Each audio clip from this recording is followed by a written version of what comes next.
Welcome to the Doubles Only Tennis Podcast, where you learn the best doubles strategies to improve your game and win more matches. I'm your host, Will Bocek.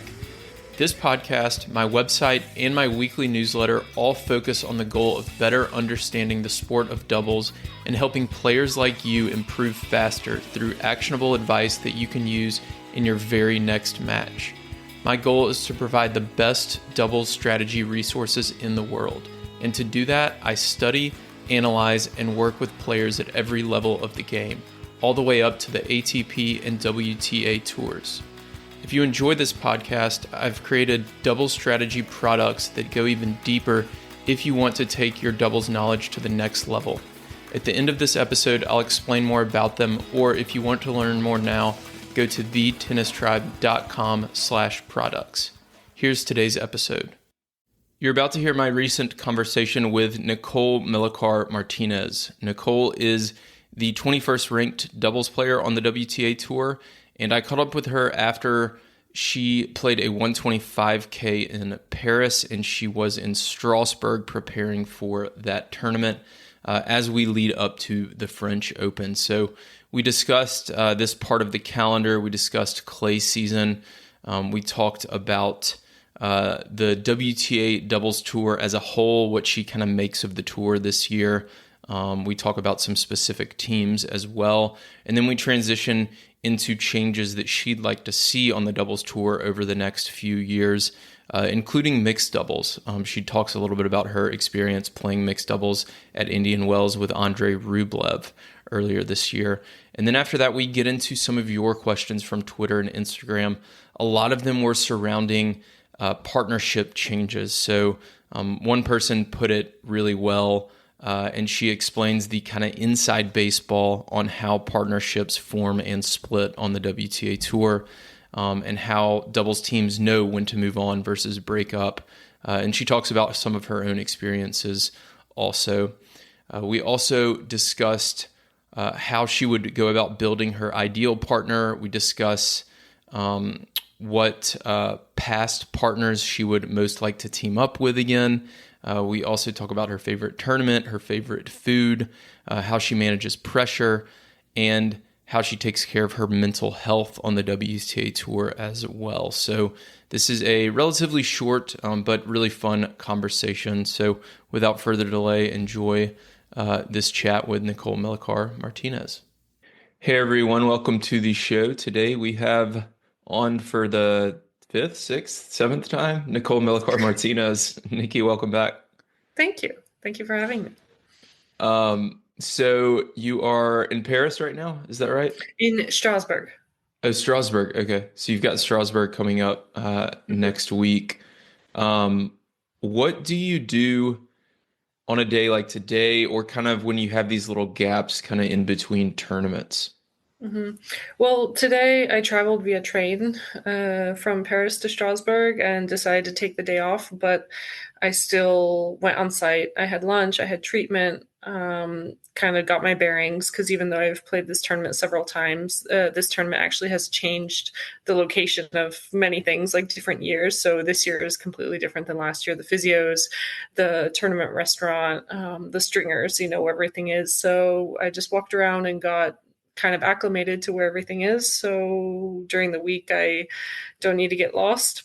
And then probably after this, I might walk into the city, walk around. Strasbourg is a beautiful city, and see what I find and have a nice dinner or something. But today, a day like today is just like a nice, easy day. And hopefully it won't rain. It was drizzling a little bit earlier. So yeah. Mm-hmm. What is your I guess, do you like this part of the calendar in Europe, the clay swing? I know you've had a lot of good results over the years on the clay. What's your take on this part of the calendar versus like the rest of the year? Well, I used to like this part of the calendar more before, when Madrid and Rome were 1 week events, not 2 week events. Now I feel like it's spread out pretty long. Luckily, I mean, fortunately and unfortunately, but fortunately this year, after not a good result in Madrid, I could fly home because there was so much time. So I was home almost 10 days, actually, in between Madrid and Rome. So that was nice, but I do like Europe. I like the cities. Rome is one of my favorite cities, so to walk around and have some really good food and everything. My parents came as well, so that was nice. And I missed Prague being on the calendar this time of year because it used to be a clay court event before Madrid, and they don't have it anymore. And now they have it after Wimbledon, and I don't stay after Wimbledon, so I don't get to play that Mm. event anymore. And grass is my favorite surface. I really, not necessarily because I play my best on it, but I just love and appreciate it. I just think it's something different, and the season is so short. So I always look forward to that. I don't like the hotels in Europe, they're always really small. But yeah, it has its pros and cons. But in general, yes, I do love this part of the year. Yeah. How do you feel like the doubles crowds are during the Europe swing? You can separate it, I guess, clay versus grass, or combine the two if you'd like. Mm-hmm. And then also, how do the tournaments compare in terms of like how they're treating the doubles players and the amenities and all of that sort of thing? Mm-hmm. Well, in Madrid and Rome, I had good crowds for all the matches that I played, even in Stuttgart. So far, I think the crowds have been really good. I still think it's hard to compare to like an Indian Wells type of crowd just because it is Hmm. so packed in that first week. However, the crowds in the first week of these big tournaments have been very big. So that's actually it's been comparable, which is nice. Um, what was the second part of your question? Sorry, I forgot. How the tournaments compare from like a player's perspective. So I know like when I talk to some players, they're like, "Oh, I love this tournament because they treat us so well and the food's great and the players' lounge is awesome." Hmm. How did this part of the year compare to the rest of the year? And Yeah, if I you can mean, talk specifically about doubles players, if it's a little bit different too. hmm I mean, specifically, I think Stuttgart does a great job for everybody, minus the fact that they don't give doubles players a car. Uh, But Madrid, you can tell a difference. Doubles players have different locker rooms than the singles players. The areas are um, very small, and everything is kind of spread out in Madrid. So it kind of seems like everything is a bit separated. It's really hard to book practice, for example, in Madrid. That was something that was a bit tricky. And I know they're trying to improve, but it's hard to see the improvements. However, I have heard that it's the tournament's been sold to a new owner. So I'm curious maybe for next year what upgrades and improvements they're going to have. Hmm. And Rome, I think Rome has done a good job overall. I think they made the restaurant bigger and the food was really good this year. The only thing is they don't really quite have a lounge there, or if they do, they're probably in some places that I haven't seen because the general like the whole restaurant is basically the lounge where everyone was hanging out and it was getting really packed in that first week. Um, Maybe some of us are we didn't explore as much because you can't go into the center court building and you can go into another couple of places, but you have to do a lot of walking and really exploring. It's not very convenient to go into these places. So if they could maybe find an easier access point to where like the transport drops you off and where the locker rooms are, that we can have a little more space, that would be good. But overall, I think Rome improved a lot. Do they do some sort of, I'm surprised I haven't asked this before, but do they do some sort of like post-tournament survey for the players and say like, hey, give us feedback on like the changes from last year or what you'd like to see next year or anything like that? Or does it vary from tournament to tournament?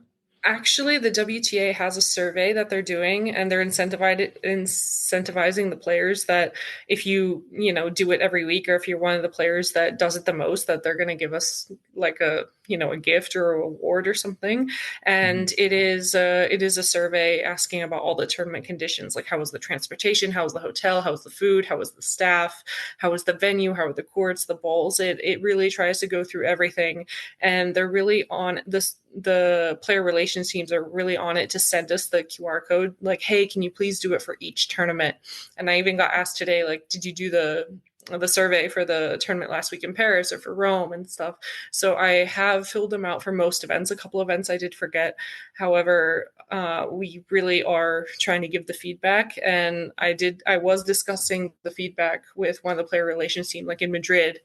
Maybe, for example, the practice booking. She's like, "Oh, I've already read that from several of the players that gave feedback to the survey." So that's really helpful because that's something we really need to look to change if so Hmm. many people are talking about it.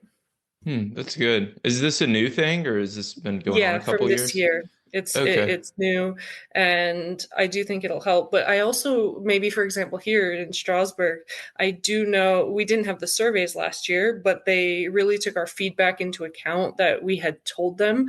And I feel like the venue this year is much more organized, and it actually it makes more sense. It's everything is like close by, and I think they've done a really good job from last year compared to this year so far, what I've seen.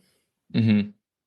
So, speaking of WTA, I was looking through the website earlier. It seems like they're always making changes to the website, but your player profile is like pretty well filled out, and a lot of Okay. them aren't.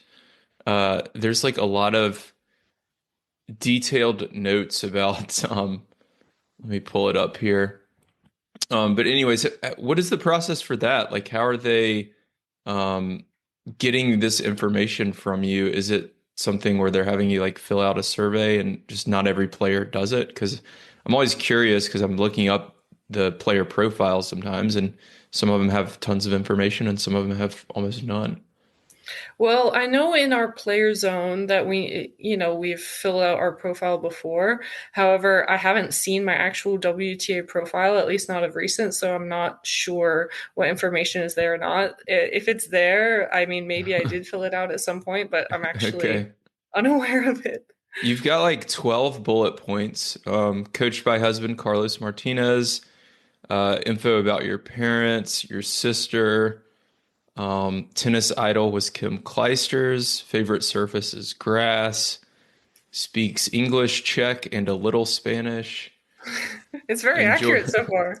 yeah, enjoys cooking, the beach, family, biking, rollerblading, and fishing. Hmm. One thing that surprised me was your favorite movie is My Cousin Benny. Yes, it is. I love that movie. That's a fantastic movie. It's Um, I could watch it 100 times and yeah, not get it uh is. not get bored of it. It is so funny. So anyways, yeah, I'm always curious how these are like filled out because more doubles players, especially, I feel like a lot of times there's not even like a photo on there, and yours is Mhm. like fully filled out, which Yeah. is nice to see. Maybe they did their homework via ChatGPT or something. Who knows? Yeah. So I want to get back to the tour. I feel like it's been kind of a weird year overall on the women's doubles tour. What do you make of the year so far? I think that there have been a few teams that have done really well, such as, you have Siakova Townsend winning Australian Open, and they won Dubai, I think it was. They did, I think, well in Indian Wells and Miami, like went deep in the draw. You have Andrei Schneider, who have also gone deep in several draws, won a couple of titles. So they've definitely dominated. I'm pretty sure they're the top two in the race. And then Hmm. after that, you have it pretty open that some teams haven't maybe done as well as they would like to. And then you have many teams that have split up and gone with different partners. So Timea and I started the year together and we decided that, hey, we're probably not the right fit. So we decided to part ways. Just recently, I saw Danielina Kromacheva are not playing together anymore. I think they were kind of I mean, it's very early in the year still. We haven't Hmm. even reached the halfway point, but they're not playing together anymore. I think Gabby and Aaron, for example, haven't had the best of starts that they would have liked. They've had a couple of good results, semifinals of Australian Open and stuff. But I think, and they won in Stuttgart as well. So they did start the clay season very well. But I still think for their liking, maybe they haven't. So I do agree. It's been weird. You see Mertens and Kudermetova reuniting and then making the final in Madrid, losing from match point. and now they're in the final of Rome. So Hmm. they're obviously probably gonna maybe stick to. I mean, it's women's tennis. You never know. Maybe they'll have a couple of good tournaments and get in a fight and break up. Who knows? But yeah, it has been weird. And then you'll have now the French Open, you'll have the second Grand Slam. There's 2,000 points up for grabs. You have grass season, which some players love, some players hate. And then you have that huge like US hard court swing where you can also make a lot of points. You have two 1,000s, you have a couple of 500s, you have another Grand Slam. It's very early in the year to see who, I mean, definitely Andrei Schneider and Siniakova Townsend are going to make WTA finals in my mind, no doubt about that. And after that, I think honestly anyone can still qualify. You can have a couple of good tournaments and be right up there. Hmm. Yeah, and I would guess Shea and Ostapenko, if they play more Yeah, tournaments, absolutely, they'll absolutely. I forgot about qualify that. as well. Yeah. But you're right. Like beyond that, especially this top two, there is a pretty significant drop off, and then it's all pretty tight. Like I'm looking at it now. You and Samea are still 12th, you know, Yeah. and haven't played together in over a month. So with that, like, what is your perspective personally, and what do you feel like overall? How much weight do players put on making the year-end final? I think it depends on the player, to be honest. Mm, I think someone like me, it has meant a lot to me in previous years. So of course qualifying for the finals is a goal you have during the year. I think some other players, especially singles players, I think if it happens to them, great. If not, maybe they don't care as much. But overall, I think it is something special and something great to work towards. hmm. But yeah, it's like the fifth slam. Yeah. Yeah, it seems like this year maybe more so than others, if some of these teams just even stay together, they'll probably make it. Because there's I don't know, I feel like there's been more partnership shakeups this year than the past like several years. Would you Hmm. agree with that? Yeah, I would actually. I think there's been a lot of movement. So I want to talk more about that in a bit because there was a bunch of questions about partnerships from Twitter and Instagram. Uh, but first, before we get to that, I want to ask about some of the doubles changes that we've seen over the last year. There's the U.S. Open mixed, which was huge news a few months ago.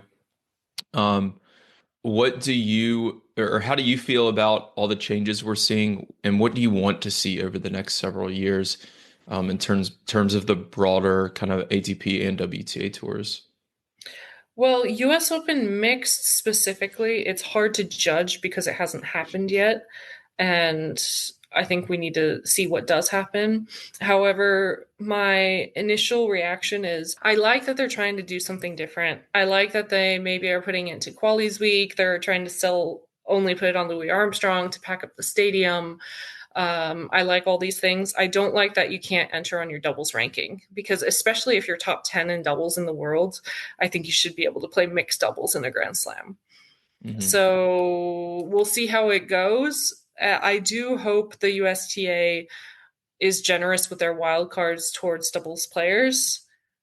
Um, we'll see how true that's going to be. Yeah, I think it'll be interesting.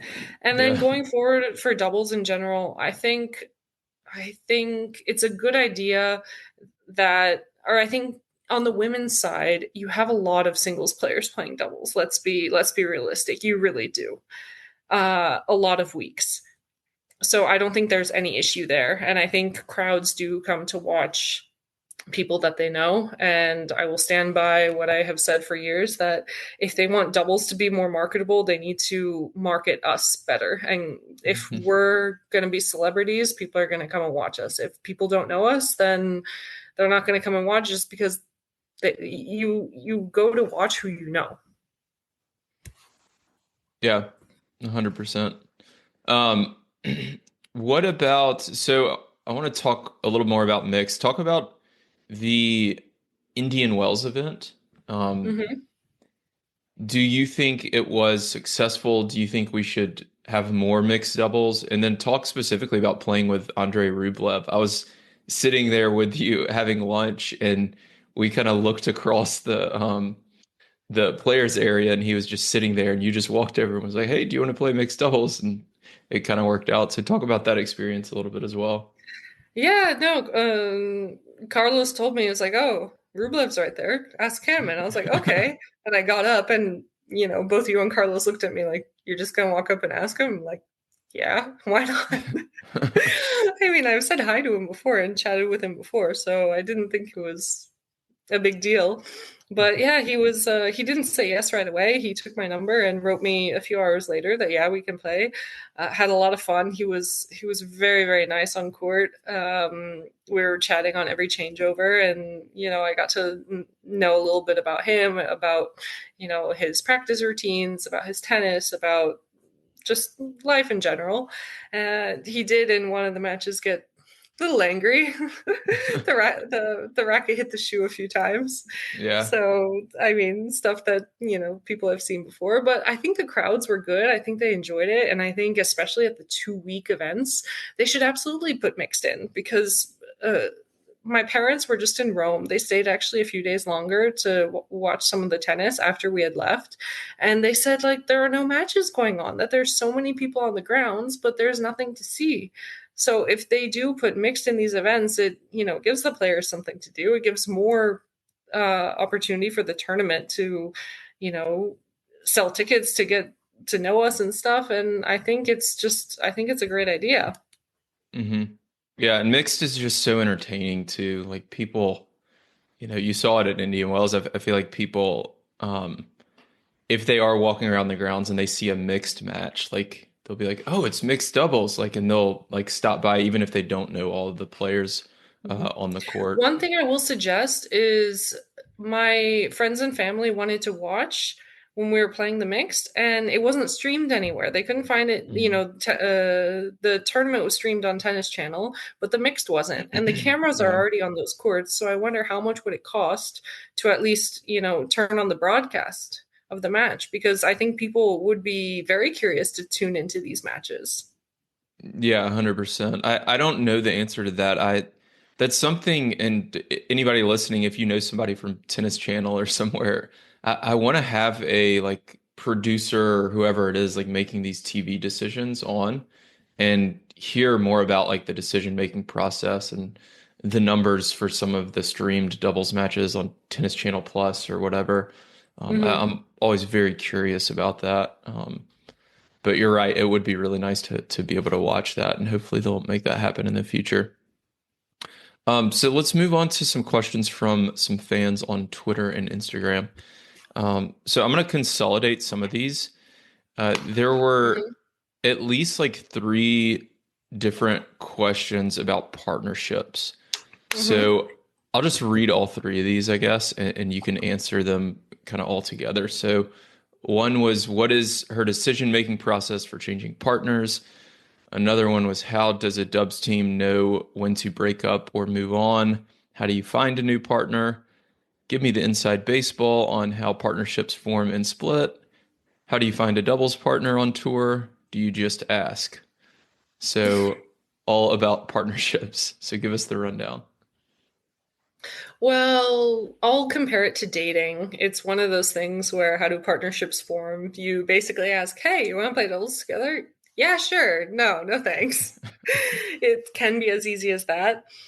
Um, I think how do players break up when it's time? I think there are many different ways players go about it. Sometimes two players sit down and have a talk. Sometimes, it's a text. Sometimes I don't know what all the ways can do it. But for example, Timmy and I, after one of our matches, we sat down. We're like, look, we both were sort of on the same page. We're like, we get along great, and we just seem like we can't really quite figure it out on the court together. Like, what do you think? And it's like, oh, I'm kind of feeling the same way. It's like, oh, maybe we're not quite the right fit together.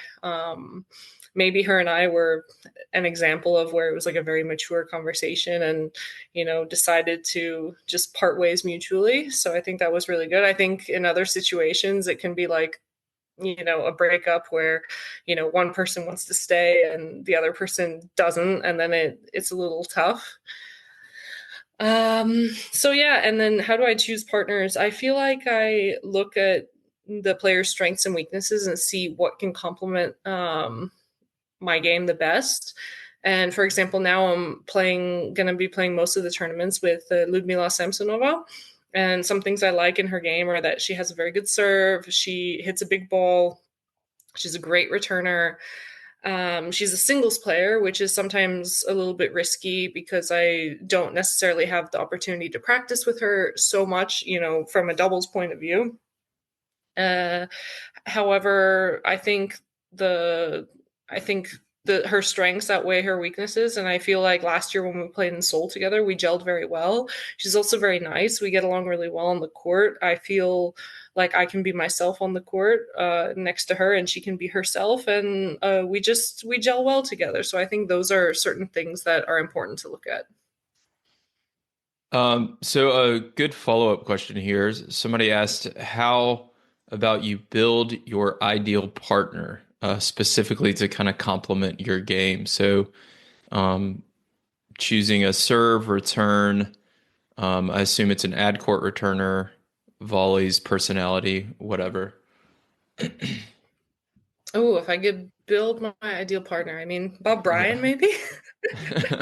It's a good answer. um, I think my ideal partner, obviously, the first thing is the communication, someone that I can be very open with and that understands me for like how I think and stuff and to get along with. Good server, because I think if I play with someone that has a good serve, I can clean up on the net. Same thing, good volleyer. I can't say that I want my perfect partner to be good at everything because that's maybe a little unrealistic. However, we are saying perfect partner, but Yeah. fighting for every point. I think there are certain players that sometimes give up in certain moments or lose focus and stuff. But I think a good partner that gels well with me is someone that really, no matter what the score, 40 love 40, just always taking each point that it matters and just really fighting for it. hmm Maybe a better way to ask that question is like, what characteristics do you look for in an ideal partner that gel specifically well with you? Maybe that Yeah. like gel well with your strengths and like hide your weaknesses better and that hmm work for you but may not work for other people. Yeah. I mean, I will say a good server, someone solid from the baseline, and someone that can just run down some balls. Like if I want to be active at net and move too early, that they can still see it and run balls down. Mhm. Yeah, that's good. So we've got three questions from Owen on Twitter. Which past partner would she most like to team up with again? Hmm. Which past partner would I want to? I really enjoyed playing with Anna Smith when I played with her, and I know she doesn't play anymore, but she was one of my favorite players to play with on court. Uh, she had great success with Ego on the discussion recently Ooh, about Iga's a should good one. yeah on the discussion recently about should Iga play doubles. Does she have thoughts on that topic? I think I always believe that doubles can complement your singles. I know they're two very different games, but if I don't think it would be a bad idea for Iga to occasionally play double somewhere, especially if she maybe um, feels a little low on confidence or something. I don't necessarily think that's the case. I think she, even though her results haven't been as high of a standard as winning every single tournament on clay, I still think she's in a good headspace. So does she need it? Maybe not. I think it does definitely helps Coco Gauff, for example. It wouldn't hurt Iga to play doubles, but I don't think she I don't really see her putting it in. Hmm. Yeah, I saw somebody mentioned on Twitter to me the other day that Coco is now I think 15-1 in singles this year when she enters the doubles draw, and she's 9-6 when she plays the singles tournament but does not enter the doubles draw. So not a huge sample size, but it seems to certainly be working for her. Yeah. So another question, what does Nikki think of singles players getting into doubles draws, cough US Open mixed, or 1000 draws? It's nice to see them have a go at doubles, or taking away places from doubles only girls. Um, I think in the 1000 draws, it's totally fine because the amount of spots that there are, it's pretty limited and they're only on site. And I feel like if you didn't get in as a direct acceptant in advance, then it doesn't go off of singles ranking, it goes off of best ranking. So they're accepting if someone in singles is ranked 40 but you in doubles are ranked 80. I Of course, being a doubles specialist, I would love to give that job to a doubles player, but I do think a singles player ranked higher than the doubles player should be in the mhm, draw because they're ranked higher even though it's not in the doubles event. So I do think the best of at that for that specific condition is the right thing to do. And again, it's a at the 1000s, I think there's only 4 or 5 spots and the draw is a 32 draw.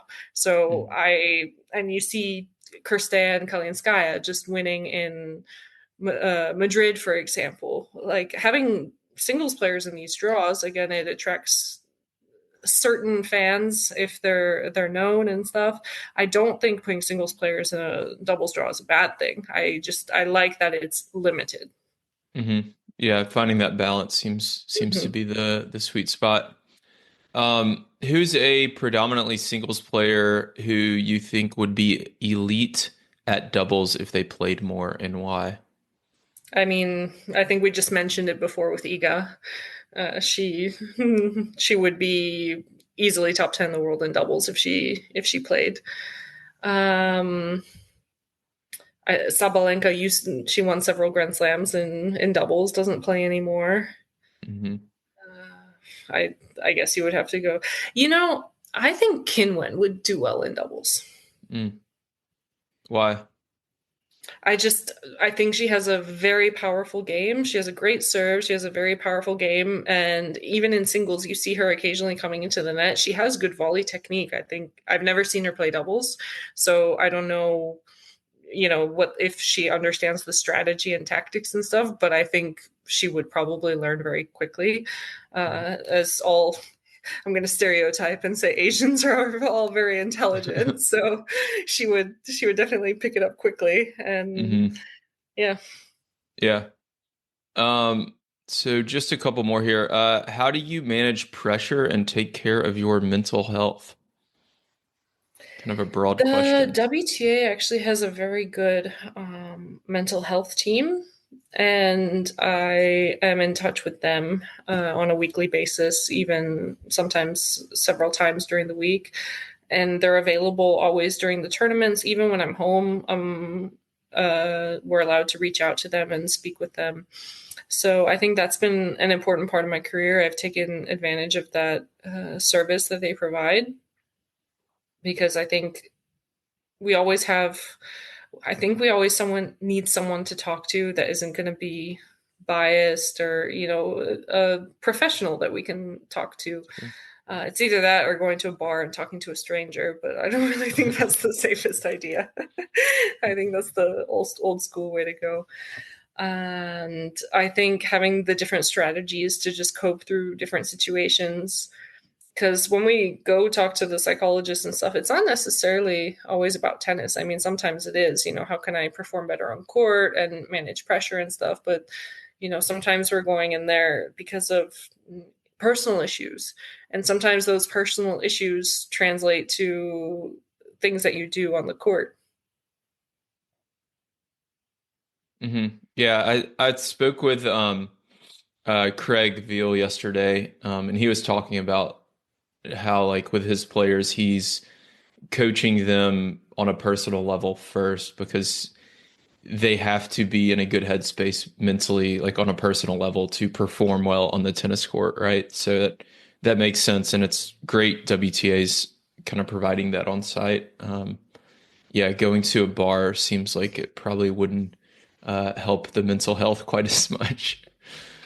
Um, so last two here, how should club players approach a tiebreaker? Play aggressively or play it safe? Ooh, I think club players should always play to their strength. So if you're the type of player that likes to have quick points and you don't want to rally, I think you need to definitely go for it and take risks and, poach on a lot of balls or, go down the line and stuff. If you're the type of player that does really well by making your opponents play and making a lot of balls, I think that's the style of play you should do because that's what you do best. Awesome. Last question. What is your favorite tournament? Actually, two questions here. What is your favorite tournament? Wimbledon. Wimbledon. What is your favorite food? My favorite food. I have many.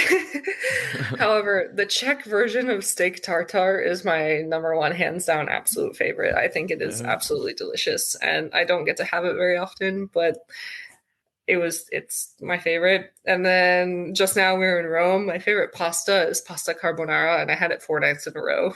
Yeah, I love that too. You have an Instagram account for food, your kind of food obsession, right? Yeah, it's called Wannabe Foodie.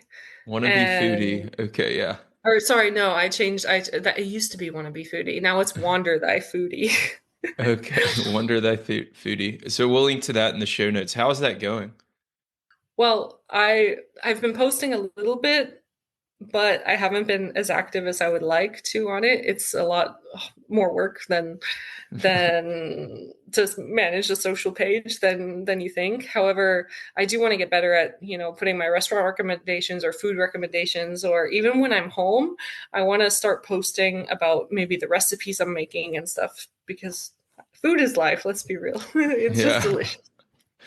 Yeah, I'm looking at it now. The pictures look totally professional. I mean, it looks like you've got like lighting coming from like different areas and it's like almost a staged setup. I have put effort in it. Yeah, it looks really good. Cool. Well, we'll link to that in the show notes. Nikki, thanks again for coming on. Any final thoughts or requests of the audience before we hop off here? I mean, requests from the audience, just continue to, if you do love doubles, which this is a doubles podcast mainly, continue to follow us, support us, reach out to, the tennis channels, the ESPNs, and really show that we want to see more doubles because I think the more people that are requesting it, the more voices. These companies want what's going to sell, and if they feel like they're going to sell, they're going to show more of it. Awesome. Well, thanks again. And to everyone listening, I'll link to everything in the show notes, and I will talk to you all soon. Thank you for listening to this week's episode of the Doubles Only podcast. If you're interested in diving deeper into any topics I discuss, I've created doubles strategy products that allow me to bring you more podcasts and other doubles content without relying on paid ads. I have ebooks and courses that help you make better strategic decisions during matches and become the smartest player on the court. Go to thetennistribe.com/products to learn more.